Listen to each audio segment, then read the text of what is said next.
This is Florida Natural Farming at Frog Valley Tropical Fruit Farm. Hey, Shelley. And I think I'm going to talk about growing houseplants or starting houseplants for your health.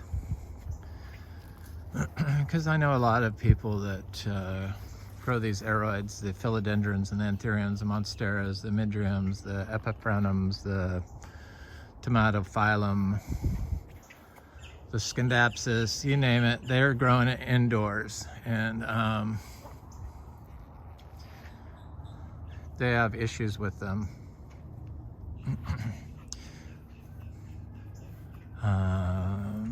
Because it's challenging to grow them indoors, I guess. It's very easy outside in Florida, and they seem to thrive.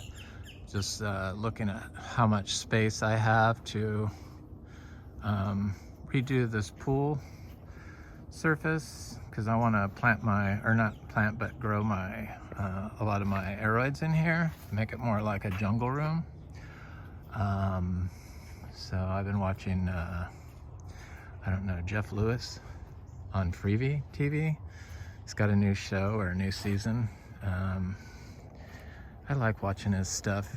Kind of reminds me of myself.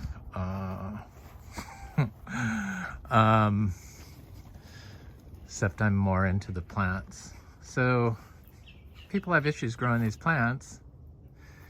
And if you have issues with something, like if there's something that's like causing illness and your health is going bad, you got to look at what you've what are you eating, and what kind of air you're breathing, and what kind of water you're drinking. It's like it's all related, because everything moves through the air and water. So in order to fix any of those issues, those pollution issues, you have to bring nature into the system, and that's what's going to fix the problems. That or time, same difference. Nature and time are the same thing, I believe. And so people grow these houseplants indoors, and then they put them in grow tents, because the way they grow them. So the way they're growing them makes them more susceptible to changes in the environment. So pests and diseases, temperature. And the way to fix that is you have to grow plants as close to nature as possible. It's just how they evolved. That's what they're used to. It's what they know. That's how you fix illness. And in plants and people, chemicals cause illness. They know this. A lot of people don't understand that, don't believe it. They still spray glyphosate, Roundup on the water here. They spray entire giant fields. Not anywhere near here, but they would if they felt like it. They wouldn't even hesitate. And I'm sure it was used around here on the chain link fence for a long time, like weed killer and stuff, and ant killer and all that stuff. So in order to remediate the pollution problems, you have to fix the soil and focus on soil health. And to do that, you have to basically remove yourself from the system. Plant what you want, but walk away. It doesn't need any more help from you. So these, I start all our trees in the same way as I'm growing these rare aroids. So I'm gonna go through the philodendrons just to get off this loop of pollution for a bit. And just try to go over show all the philodendrons I have. So this is Philodendron Sharoni mascara. just growing this little pot down here, all in biodynamic compost. We still are biodynamic certified. I have not decided completely whether or not I'm going to stay biodynamic, but I'm leaning not, but who knows? I could change my mind come whenever I'm supposed to tell them for 2023. So this is Philodendron micans. This is Philodendron Verde. I ripped the leaves off of it on accident. One leaf, right? What was it? You can't even tell. It dropped off already. It's got a new leaf getting ready to unfurl. This is Philodendron heterocraspinum. This is Philodendron Soderoi. This is Philodendron gigas. The little ones obviously were leaf or node cuttings. This is Philodendron melanochrysum. This is Philodendron gloriosum. This is Philodendron Arnestii. This is Philodendron fibrosum. I moved it. Some of these things don't like to be moved. Leaf burnt a little bit. This is Philodendron Lineae. It's crawling up this pole. Lineae. Just fine. This is Philodendron Plowmanii. Hello, Regali. They're so beautiful, all these things. This is Philodendron Tenue, AFS. Yeah. This is Philodendron Lenae. Hey. This is Philodendron Sperry. I sure wish it would get bigger. It's just keeps growing taller and taller, and it's just very small. It's supposed to have huge leaves. These are all juvenile forms of, you know, the leaves are just a fraction of what they're going to be at maturity. This is Philodendron Lineae. Lineae. What is it? How do I say that? Lineae. Yeah. This is one of my favorites. I don't know why, but it's Philodendron fibrosum or corrugatum. I love that. This is another one of my favorites. This is Philodendron Virocapediolum. This is Philodendron furcatum. This is Philodendron Esmeraldense narrow.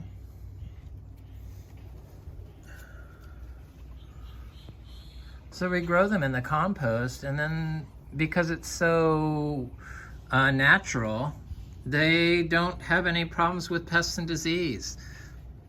And they can take changes in temperature. This is Philodendron Sharoni.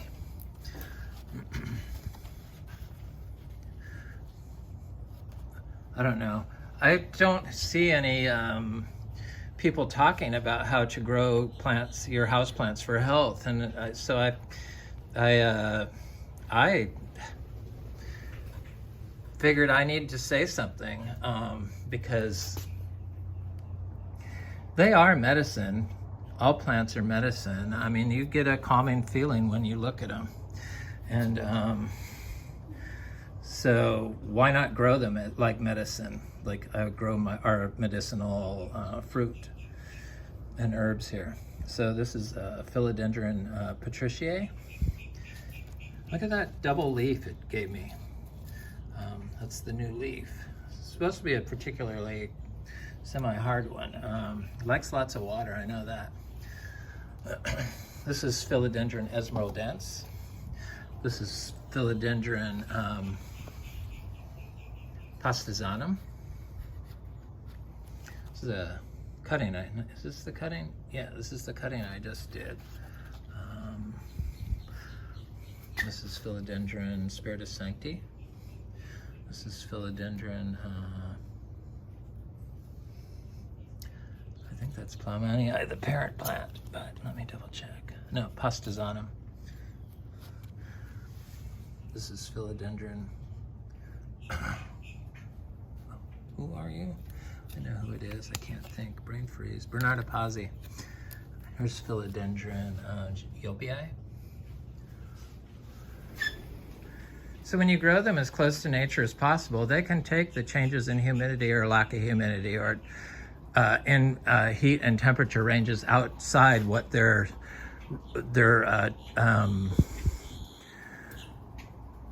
suggested ranges.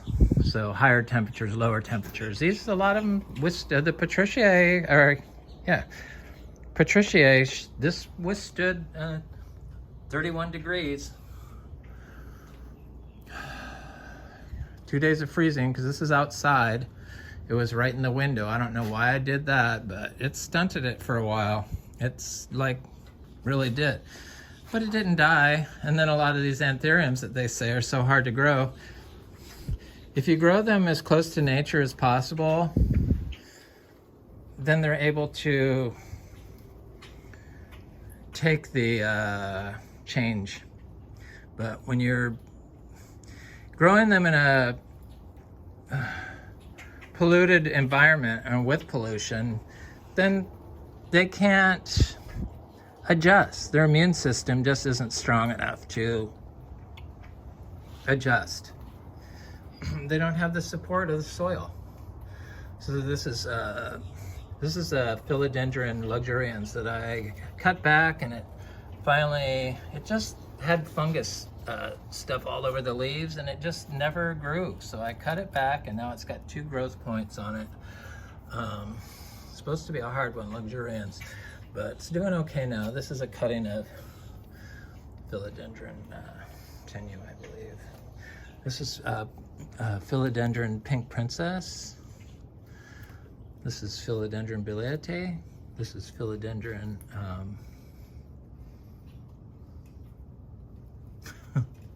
Burley Marks, Variegated. I love that one. That was a little node that I did. I started in the winter. That's why I know that you can start these in the winter, and they do just fine. Cuttings. So this is Philodendron Painted Lady. This is Philodendron Ring of Fire, Variegated. So I'm ruining this gorgeous leaf. This is a Philodendron Domesticum, Variegated, of course. This looks like it's going to be a half moon leaf. You know, they start out like that, and then they start getting white as they age. That's what I like this one, because it does that. Starts out mostly green, but you can tell it's going to have lots of variegation. That left side's going to be variegated, and then it starts getting lighter, and then it eventually gets white and stays white. This is Philodendron Jose Bueno, variegated, of course. Half moon again. This is Philodendron Domesticum, or no, this is Philodendron Giganteum Blizzard. I guess I got like 55 philodendrons in here. This is Philodendron Linamiai. Some of them I've done cuttings of and put out there. Some of them have died. That's why I know that I'm pretty sure I have to do it in the winter, because all of my cuttings I did in the winter, 100% success rate. So, including Monstera Deliciosa node cutting. So this is Philodendron Nengaritense. That's a new leaf. It's a beautiful plant. These are all my little cuttings I got going on. This is Philodendron Glorious. This is Philodendron Splendid. Looked like it had variegation going on, but I'm sure it was just from damage from shipping. I'm sure it'll turn green. So that's Splendid. There's a Philodendron Patricia cutting off that. It's got a new growth coming out. These are just single leaf cuttings. This is ornatum cutting, philodendron. This is Philodendron Genovevum. Is that it? Genovevianum. Yeah. This is Philodendron varicosum. It's one of my faves. I could see it becoming my favorite. This is Philodendron penduralaminum. Is that it? No, that's not right. I'm thinking of it. Combining an Anthurium penduralaminum with a philodendron. Philodendron penatulobum AFF from Equigenera. And how about these leaves? I thought would start getting bigger. But it's a nice one. I like it. This is a Philodendron tenu cross that I bought off Etsy. They say it's tenu and I forget what it was. Tenu, I want to say Sharoni, but I don't think it's that nice. Is it? Could be. I like it. Anyway, it's a tenu cross. This is Philodendron Sperriorum. Sperriorum? Sperriorum? Is that it? Let me double check. I take lots of cuttings off this. Sperriorum. But I haven't had 100% success rate with my summer cuttings, so like I do in the winter. So I'm just gonna stick with the winter cuttings.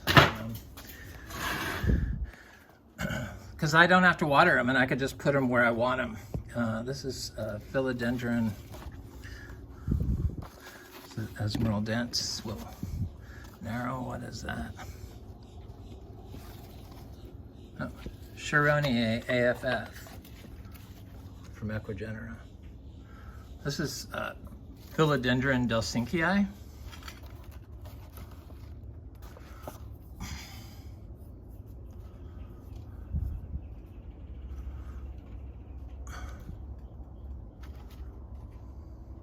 This is Philodendron. I know who you are. Where's your tag? I see it. I have to go around. It's getting too crowded.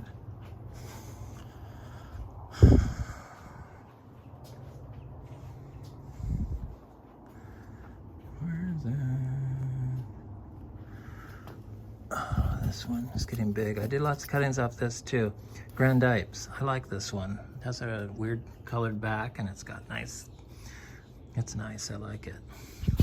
And I cut it a lot and it grew a whole bunch already. This is Philodendron ornatum. Most of these plants came from Equigenera, but a lot of them didn't. Probably 2/3 of them came from Equigenera. This is a good one, I like this one, even though I can't remember its exact name offhand.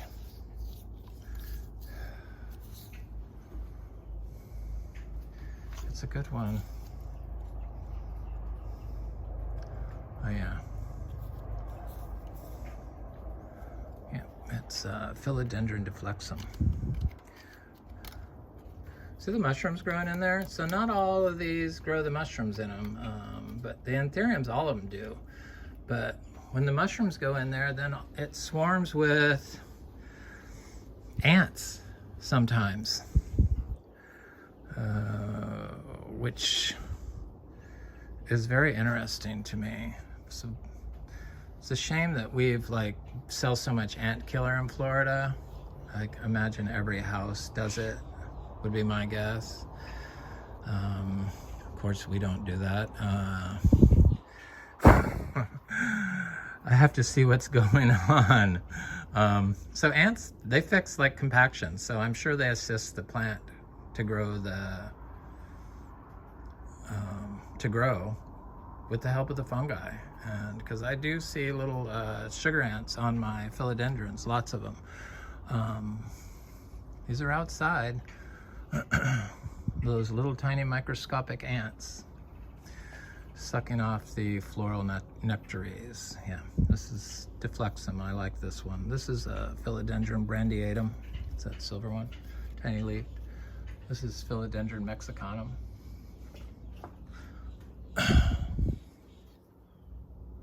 It's a nice one.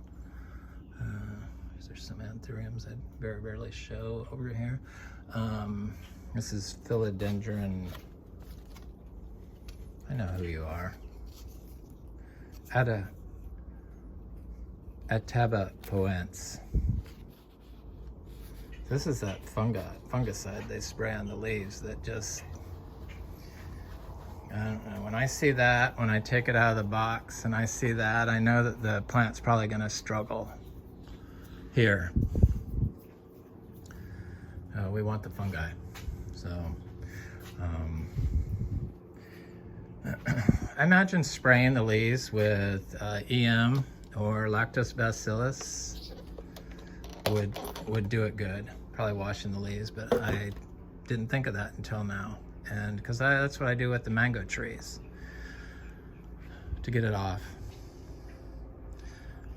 And to get the, the nursery started mango trees to kickstart their system to start growing on their own for their immune system and the health of our planet. So these are some of my Anthuriums. I love them.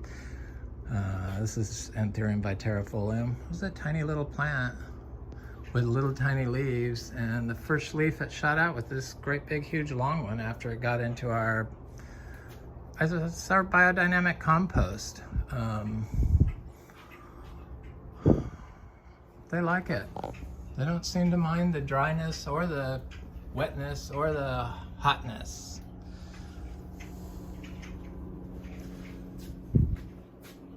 This one did. This is what happens when you move them. So I moved it and it got there and it was like too much sun and it fried it. And it was a gorgeous one. I had it up here. It was getting too big, so I wanted to up pot it. And when I up pot it, I put it here. And not very smart. So these are all Anthuriums on this table. It's a learning experience. This is probably the rarest one. Anthurium longus melobum from Equigenera. Does good. Lutheri, of course, is a rare one. I like Regale. I know a lot of growers that say that they I send out a leaf and then it dies, but that hasn't been the case here. So this was the tiny little leaves that came with it, and then these are 2 new leaves. Or actually, I think it had 1 leaf and it shot out this one, and then it shot out that one, and then it shot out this one. Waterberryanum is another one of my favorite. Cirinoi, C-I-R-I-N-O-I. Metallicum, of course. I love. I mean, they're just stunning. Decipiens, Coramalants, Anthuriums. Yep, I love them. Yeah, I mean, is there any houseplant people doing shows that like are for, growing naturally, organically, basically, regeneratively? I just don't understand why anybody would want to have a industrial farm inside their house for growing houseplants. Yeah, the bugs probably could be a problem, and the dirt could probably be a problem. That's why I don't put them in there. But I could move one in temporarily and see how it is, but I don't have to. I'm trying to grow them fast enough. So this one's getting up. So I'm going to put a longer pole on this, but the other poles, once they get a certain height, I'm going to start cutting the tops of them, and that's the stuff I'm going to plant. So I'd like to cut something this large in the winter, like right here, and then plant it and just walk away, because that's all really I've had to do with my aroids, cutting them in the winter and planting them. or even planting them in the winter, probably because they're not growing, so they're just like sending down roots probably.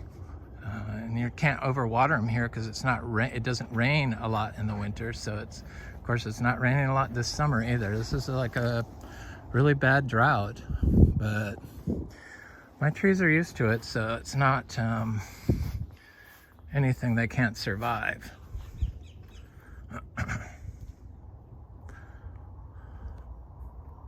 Some people will see like alocasias, and then they'll think that they're like the philodendrons. Nope. So I have one over here that I planted in the winter, and it's doing just fine. I don't think that's a philodendron. It was a gift. I trade plants.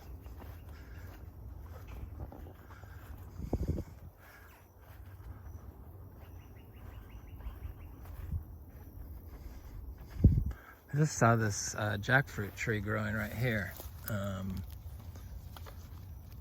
Pretty sure that's jackfruit. So I got a jackfruit there, I got an egg fruit there, I got a citrus there. That's kind of like the story of the farm here.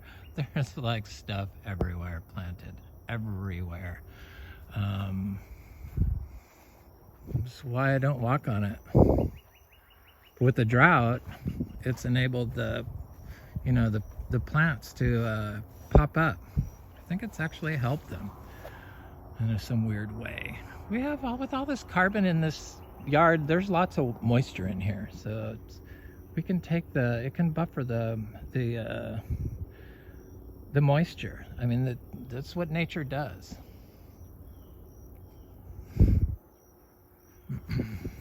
Carbon, water, moisture, pressure, energy from the sun.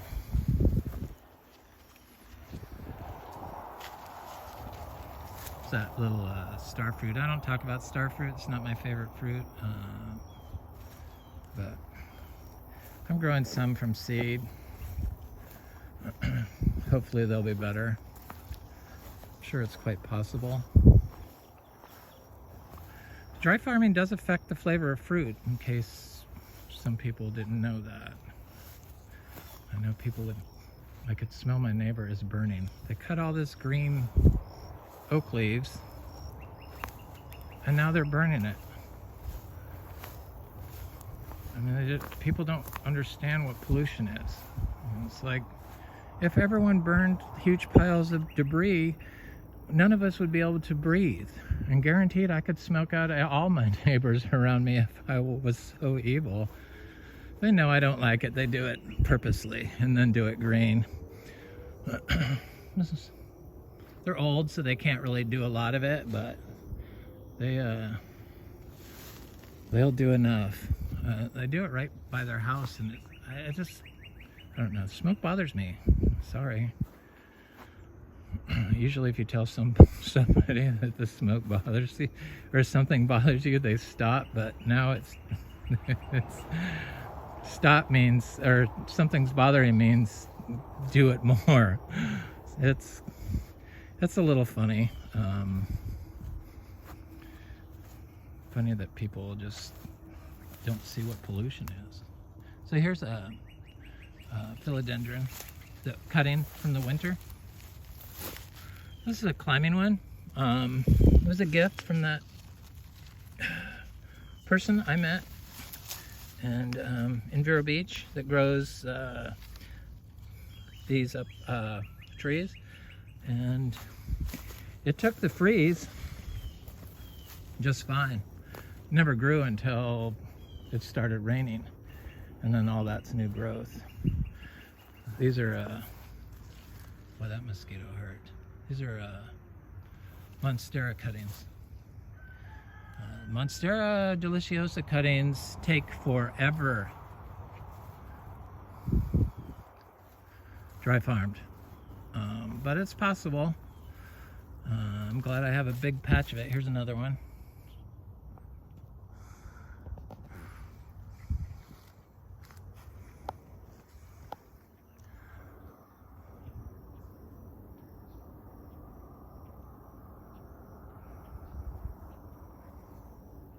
That tree is just so massive there.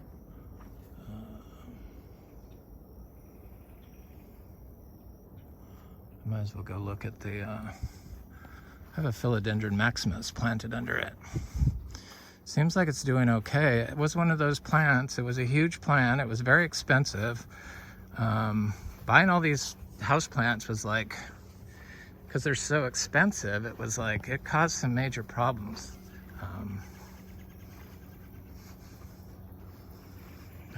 Deer flies is what it was. Those are worse than mosquitoes.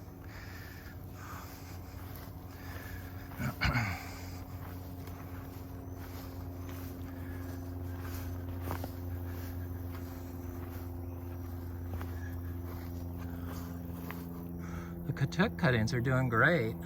You know, I have all this stuff that I could sell if I was so inclined, but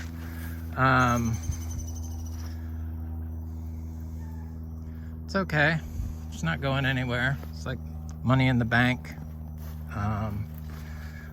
It's like a little green 401k is what it's like.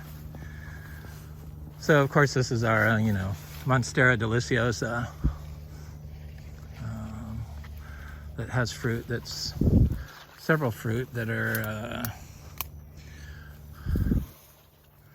There's a little marsh rabbit. I haven't seen those in here before. Right around here. It's good they're moving out. Several fruit that are almost ripe. So here's that Philodendron Maximus. And I planted it out and then saw that it was, after I got it, I had to remove all the soil. It was like, I don't know, people put all that slow release fertilizer in there.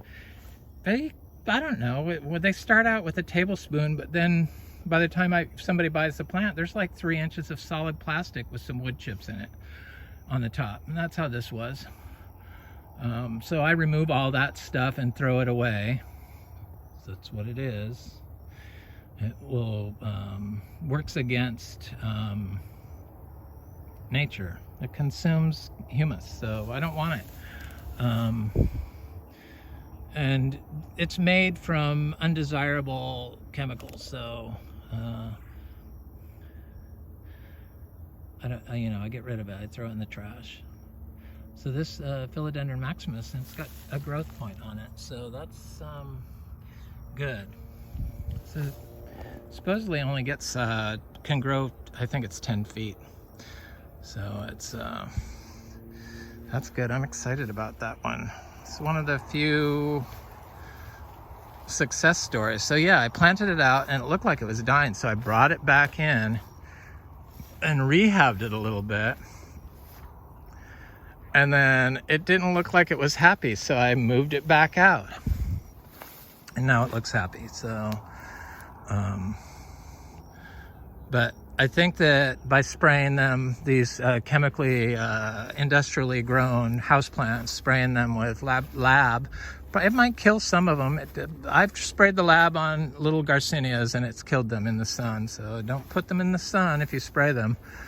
And I haven't done it yet, so I don't even know if it works. But I'm sure it does, because it works on fruit trees, tropical fruit trees that I buy at nurseries, like mangoes. This is a seed-grown mango. Trying to grow all our mangoes from seed now. I just want to see. So this is Sugarloaf. It's one of my faves. There's those freaking deer flies. I'm gonna go look at that. Philodendron Patricia. Man, I know there's some other aroids that I've planted, but I'm getting eaten by deer flies for some reason. Put some olive oil on. Go away, dude. Got it. Oh, those are the worst.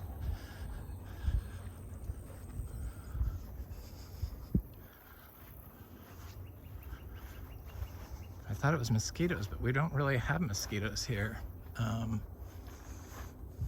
for some reason, but we have some deer flies every now and then. I think this is looking so pretty with the blue cassava.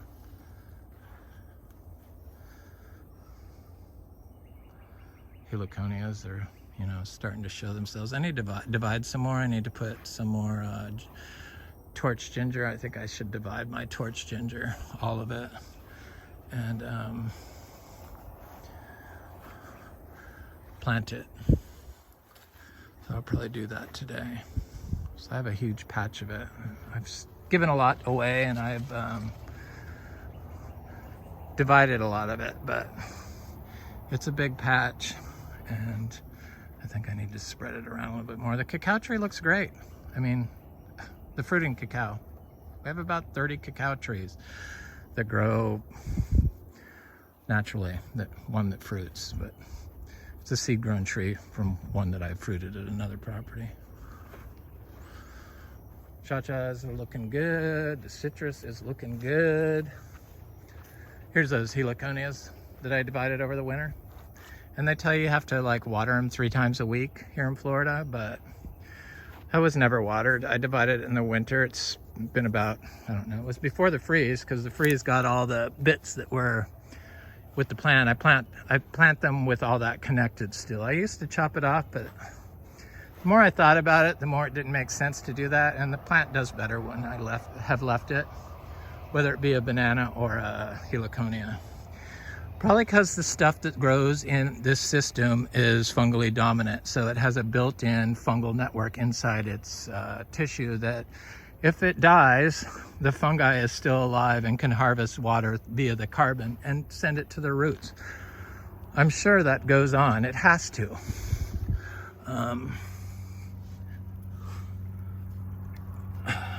Here's a Philodendron Sharoni. It really looks like it wants some water bad. Cutting. Those are 2 new leaves.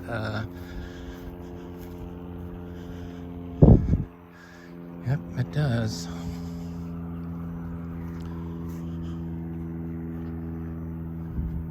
Anyway, this is Frog Valley Tropical Fruit Farm, Florida Natural Farming. I hope you have a beautiful day.